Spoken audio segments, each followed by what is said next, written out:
Amigos oyentes, antes de la pausa escuchábamos precisamente a Emilio Palacios, un periodista serio, un periodista acucioso que daba su comentario y su forma de ver respecto de los acontecimientos que se brindaron en los últimos días con respecto de los supuestos cobros indebidos.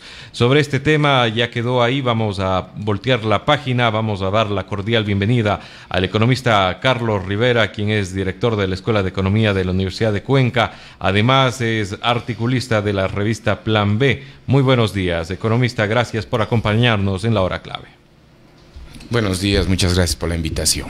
Esta entrevista también está siendo transmitida a través de nuestras redes sociales y desde luego estará más adelante disponible para que usted la reprise o la vea completa a través de nuestro canal de YouTube W Radio Ecuador. El tema por el cual lo hemos invitado economista es sin duda los fundamentos que deben preocuparnos a los ecuatorianos. Se están dando cambios en la estructura económica del país. Se ha podido evidenciar, según los últimos datos, que el déficit fiscal más o menos se encuentra ya a la mitad de lo que estaba, es decir, más o menos, estoy redondeando porque no quiero precisar una cifra que quizás me equivoque, eran 3.000 millones de dólares, hoy está por la mitad. Sin embargo, mantenemos un déficit fiscal. Por otra parte, el Estado empieza a buscar desacelerarse, reducir el gasto público, el gasto corriente, lo cual va a tener siempre un efecto directo en la sociedad. Es decir, la economía entrará en un proceso donde empezamos a sentirla más lenta de lo que ya se ha sentido, o por lo contrario, empezará a ser una economía más saludable. Mire, muchas gracias por la invitación nuevamente. Mire, la economía ecuatoriana evidencia una sintomatología de un claro enfriamiento de la actividad económica. En lenguaje un poco más técnico nosotros le llamamos lo que es el estancamiento secular de la economía. Es decir, que después de un periodo de boom viene necesariamente un periodo de ajuste que en términos generales contrae la actividad económica. Por ejemplo, el Banco Central publicó para el segundo trimestre del 2018 que la economía ecuatoriana creció 0.9% respecto a igual trimestre del 2017, que es la cifra de crecimiento más baja de los últimos 6 trimestres. El índice de precios al consumidor o el proceso inflacionario entre el periodo enero-agosto nos evidenció un crecimiento de 0.08%, que es menos de la mitad de lo que tuvimos en el año 2017, que fue el 0.20%, y menor al 1.03% que fue en el año 2016. Si usted a eso le suma el estancamiento en los indicadores de empleo, un cierto aletargamiento en el crédito bancario, en los índices de confianza del consumidor y empresarial a través de las encuestas del Banco Central, que son datos menos duros, pero igualmente evidencian una suerte de enfriamiento de la actividad económica, que a mi modo de ver es parte normal, lo que yo le considero como parte del chuchaqui que estamos pagando después de la gran farra de 10 años, ¿no? Y eso teníamos que pagar esa factura, y uno de los temas en que se evidencia es esta contracción de la actividad económica, porque evidentemente el gobierno está en un proceso de ajuste fiscal que es absolutamente comprensible y justificable. Inclusive algunos economistas podemos pensar que va demasiado lento, va demasiado gradual, pero sin embargo es parte normal de ese ajuste que está viviendo la economía ecuatoriana. ¿Se puede hacer de una manera más drástica? ¿Es factible reducir a cero prácticamente en poco o una cantidad de tiempo muy escasa? Bueno, en realidad yo creo que la situación política y social del Ecuador no da para un programa de shock como lo implementaron, por ejemplo, en su momento post-crisis 2008 los países bálticos. Creo que el Ecuador tiene que acudir a los organismos multilaterales de crédito para ir suavizando este ajuste, sin embargo, no posponer el mismo. O sea, eso es importante y hay que entenderlo. Yo creo que de toda esa madeja que tiene que desenredar el Ecuador, creo que hay que acelerar, por un lado, ciertas reformas que luego podemos conversar, pero sin lugar a dudas la punta del ovillo es el lado fiscal. Y hay un viejo dicho popular de que cuando uno ve las barbas en el vecino cortar, pon las tuyas a remojar. Cuando uno ve los problemas que está viviendo la economía argentina, básicamente lo que se le está pasando la factura al presidente Macri es cierto gradualismo fiscal, es decir, el temor a los conflictos sociales, a los conflictos políticos, políticos, era una invitación al desastre, y hoy Argentina está pagando, sin que tengan los fundamentos fiscales tan graves. Básicamente el mercado financiero está especulando sobre la capacidad real de pago del gobierno argentino. Algo parecido nos puede pasar a nosotros acá. Entonces, consecuentemente, yo creo que una de las señales para acelerar la actividad económica es definitivamente sanear la parte fiscal. Evidentemente, por los temas políticos y sociales hay que hacerlo gradualmente, hay que acudir a los organismos multilaterales de crédito, porque recuerde usted que más o menos, como usted lo acota, el 2018 ya le tenemos saneado fiscalmente, ¿no? El problema es del año 2019, donde tenemos cerca de 6.000 millones de dólares adicionales de requerimientos presupuestarios para efecto del 40% del pago del IES, el pago de ciertos bonos de la deuda. Entonces, consecuentemente, uno de los pilares fundamentales para tratar que despegue la actividad económica es definitivamente quitar la incertidumbre que tenemos sobre las cuentas fiscales. Y la única forma de lograrlo, a mi parecer, es a través de un acercamiento real a los organismos multilaterales de crédito, porque pensar en una emisión de bonos soberanos en el mercado como se pide, me parece que hoy el tiempo no es bueno. Hoy el mercado financiero está observando, por ejemplo, que los Estados Unidos está próximo a subir las tasas de interés, el Banco Central Europeo anunció lo propio, ¿no? Y los mercados emergentes están un poco asustados con el tema de Argentina, con el tema de Turquía, y nuestra deuda soberana hoy se califica con B-, es decir, poquito menos que bonos basura, es decir, en la práctica no somos sujetos de inversión. Si usted le suma a eso una tasa de riesgo país que más o menos bordea los 650 puntos base, significa que para todo el último se encuentra en 692, economista. Y ha subido un poco, yo vi la anterior semana. ¿Eso qué significa en la práctica? Que cualquier emisión de deuda, más o menos le vamos a tener sobre el 10%, cualquier emisión de bono soberano. Cuando, por ejemplo, Chile, Perú, se logra financiar al 1.1, 1.2%, es decir, técnicamente no es recomendable acudir hoy a los mercados financieros internacionales. Lo que nos toca es aprovechar esa oportunidad que tenemos de socio del Fondo Monetario, del Banco Mundial, y hacer préstamos, ¿no es cierto?, que nos permitan medio sobrellevar estas épocas de vacas flacas. Yo creo, sin lugar a duda, que para mí uno de los peores legados que nos dejó el correísmo, aparte de la corrupción sistémica, aparte del el irresponsable endeudamiento, básicamente es el lenguaje de ricos contra pobres, de derecha mala contra izquierda buena, de satanizar al Fondo Monetario Internacional. Y hoy usted ve en el espacio político, en el espacio social, una suerte de resistencia a cualquier programa económico, ¿no? Entonces yo creo que una de las tareas fundamentales del gobierno es saber comunicar bien, ¿no?, la situación del país, cuáles son las únicas recetas válidas, y que básicamente no se trata de malos.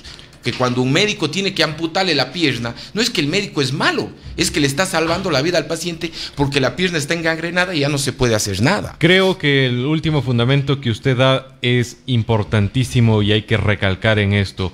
En Argentina, las medidas que hoy se toman de un gobierno contrario a lo que representó y fue el kirchnerismo ha generado una convulsión social, pero entre otras cosas porque la factura llegó y la factura se tiene que pagar. ¿Cómo hacer que la mayoría de gente entienda que precisamente las medidas, como usted hacía un análisis homólogo muy bien llamado, muy fácil de entenderse, cómo lograr que la gente entienda que los ajustes tienen y son necesarios para salir a flote con una economía que ha venido desde el 2014, si mal no recuerdo la fecha, la época coyuntural, ha empezado de a poco a desacelerarse, ha empezado a tener traspiés, problemas, y hoy por hoy nos encontramos con la reestructuración del Estado, que ante menor gasto público, obviamente vamos a tener una desaceleración mucho más fuerte. Mire, las cuentas fiscales evidencian, así de simple, una situación de insostenibilidad. Para evidenciar eso, más o menos el gobierno ecuatoriano tenía una razón gasto público al producto más o menos del 20% antes del 2007. Hoy bordeamos o estamos cerca del 40%, en algún año llegamos al 44% del producto, por ejemplo. Cuando un país como Singapur, por ejemplo, que es líder en crecimiento económico, no pasa del 17% del producto. Los sueldos y salarios del sector público pasaron de 3.000 millones de dólares a 10.000 millones de dólares. Más o menos, para que usted tenga una idea, la suma del impuesto a la renta, del IVA y del impuesto a los consumos especiales sirve para pagar solamente esa burocracia. Y hay que preguntarse si es que efectivamente esa burocracia le da mejor servicio a la ciudadanía. Yo creo que no. Yo creo que siempre hay que preguntarse no cuánto contribuye a la demanda o al producto, sino cuánto contribuye a la productividad, y ahí evidentemente las cifras no cuadran. Entonces, con precios de petróleo moderados, a pesar de que están altos relativamente, ¿no?, nosotros ya no tenemos cama para tanta gente. Eso es lo que la ciudadanía tiene que entender. Y consecuentemente, la única forma de no ahondar en el problema, de no tratar de apagar el incendio con gasolina, es reducir el gasto, porque la otra alternativa sería subir impuestos para financiar el gasto público. A mí me gustaría preguntarle a cualquiera de las personas que nos escucha, a la ciudadanía en general, ¿está de acuerdo con pagar más impuestos? Porque es la única forma de compensar con los gastos. La otra forma razonable de hacerlo es reducir el gasto. Evidentemente, hablamos de 70.000 millones de dólares como una cifra aproximada de la corrupción del anterior gobierno. Una cifra dada por el Banco Interamericano de Desarrollo. Yo creo que ahí cabe muy bien la vieja frase del doctor Vladimiro Álvarez Grau: ¿dónde está la plata, no? ¿Y qué estamos haciendo para recuperar ese dinero? Porque seguramente una acción eficaz en ese sentido nos ayudaría bastante ahora, porque si hablamos de un déficit de 7.000 millones de dólares, por decir algo extremo, básicamente recuperando ese dinero tendríamos 10 años para financiar los déficits fiscales, y en 10 años seguramente pondremos la casa en orden y arreglaremos absolutamente todo, ¿no?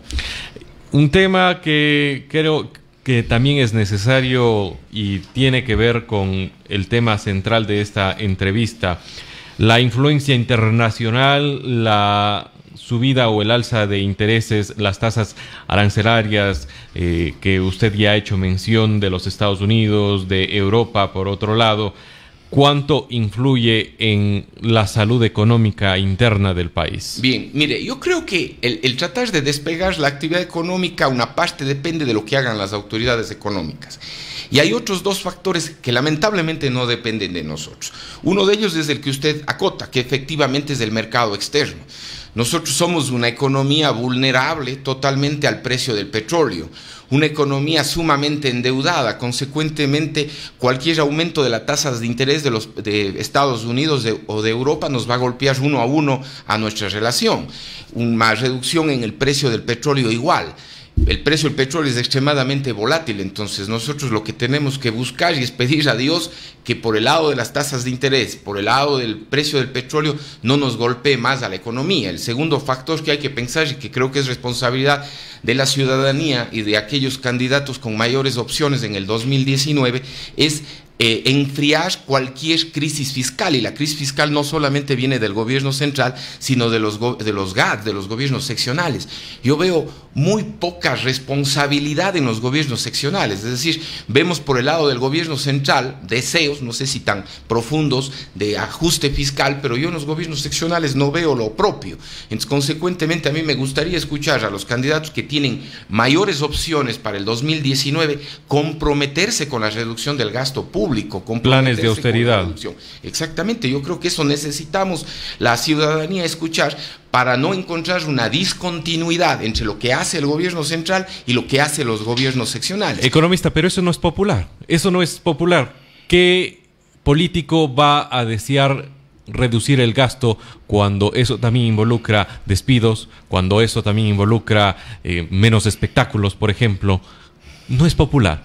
Bueno, yo creo que el papel de la academia, el papel de los medios de comunicación, de periodistas serios y responsables como usted, es precisamente tratar de buscar espacios, debates, diálogos a fondo, donde precisamente se vaya concientizando a la ciudadanía que todo cualquier problema que hoy estamos viviendo es consecuencia de un populismo de hace 10 años, porque básicamente lo que gatilló la crisis, si bien es cierto fue la caída del precio del petróleo, básicamente lo que hoy estamos cosechando es básicamente una serie de desequilibrios y desajustes aupados por un gobierno completamente irresponsable y populista. Algo parecido pasó en Argentina con los Kirchner, algo parecido está en Venezuela. Brasil también ha tenido inconvenientes, y hablando de que es una economía pujante, una economía industrial muy fuerte en Latinoamérica. Claro, naturalmente, por ejemplo, Chile, Colombia y Perú son los países que lideran el grupo top en estabilidad de las cuentas fiscales y en sujetos de crédito. Luego viene el grupo precisamente que usted lo acota como el caso de Brasil, ¿no? Y al final aparecemos Ecuador y Argentina. Venezuela ya es un caso, un outlier atípico. Ellos ya no se le puede tratar de una crisis económica, sino de una crisis humanitaria que ya requiere otro tipo de soluciones. Pero básicamente la invitación que usted hace eso es efectiva. Yo creo que, y bueno, y cuando uno ve cómo se escogen los candidatos, uno con mucha pena ve cuál debe ser el nivel de la gente, de la ciudadanía, en donde evidentemente es el populismo, los shows, los que predominan y los que ganan los votos. Yo siempre sostengo que una de las soluciones para este país, y ojalá que sea pronto, es eliminar eso del voto obligatorio. El voto tiene que ser voluntario, justo para no ser presas del populismo como usted menciona. Pero esto es ya una solución estructural de más largo plazo. La solución de corto plazo es que los medios de comunicación, ¿no es cierto?, den lugar a espacios de diálogo, de análisis serios, profundos, y en donde vamos cortando las posibilidades del populismo. Yo creo que uno de los temas, y hoy la tecnología nos facilita, hay que transparentar las cuentas fiscales de cada uno de los gobiernos seccionales. Yo me hago la pregunta, ¿cuántos asesores trabajan en los gobiernos seccionales? ¿Y qué hacen esos asesores? Yo me hago la misma pregunta, ¿por qué no hacemos una evaluación costo-beneficio de cada uno de los proyectos que llevan a cabo los gobiernos seccionales y el gobierno central?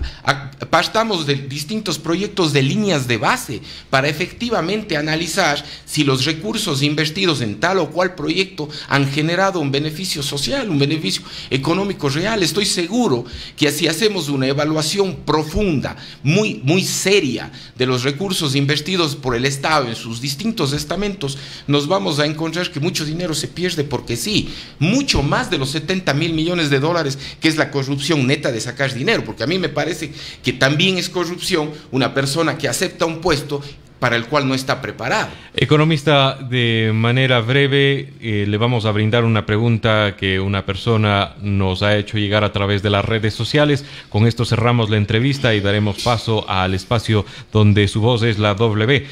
Nos dice: buenos días, una pregunta para el economista. ¿Cree usted que reducir el gasto implica cerrar varios ministerios a pesar de que el cierre de estos pueda tener impacto en la sociedad? Como lo que pasó, ahora cerraron el Ministerio de Justicia y tenemos un prófugo y nadie tiene la culpa. Gracias y un buen día. Bueno, mire, la reducción del gasto público siempre tiene una connotación social, es decir, hay personas que dejan de trabajar, que inclusive tiene un efecto multiplicador, porque esas personas eventualmente tienen un crédito con los bancos privados, un crédito con el BIES. Hay que ir moderando, es decir, la reducción del gasto público que es necesaria, porque la persona que nos hace la pregunta debe entender, es que no tenemos recurso para pagarle a esa persona, o sea, y esa persona no contribuye a la productividad del Estado. Lo que tenemos que hacer es que, a la par de ir reduciendo el gasto público, poner el acelerador a fondo, pero realmente a fondo, con reformas estructurales en salud, en educación, en alianzas públicos-privados, en el tema de seguridad social, para que empecemos a ser la niña bonita de América Latina, es decir, generar atractivos para la inversión extranjera directa. Pero esa inversión solamente va a llegar en la medida que arreglemos las cuentas fiscales.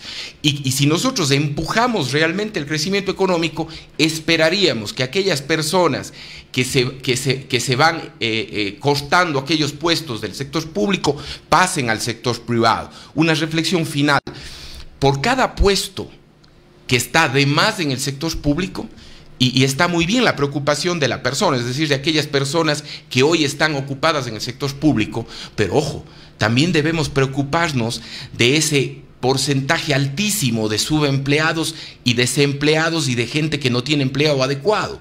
Es decir, nosotros debemos encontrar una relación que por cada persona que está además en el sector público, también existe una persona que no consigue empleo. Y también tenemos que ser consecuentes con ello. Preocupémonos del que está trabajando en el sector público, pero por favor, también preocupémonos de aquel que no está, que hoy está subempleado, hoy está desempleado, y que está esperando hacerlo ya algunos años sin eso. Muchísimas sin un gracias. buen trabajo. Muchas gracias. Amigos oyentes, en breve regresamos con las líneas habilitadas del 288-2178 y el 099-514-1114. Corte comercial, regresamos en breve. Inicia publicidad en la W.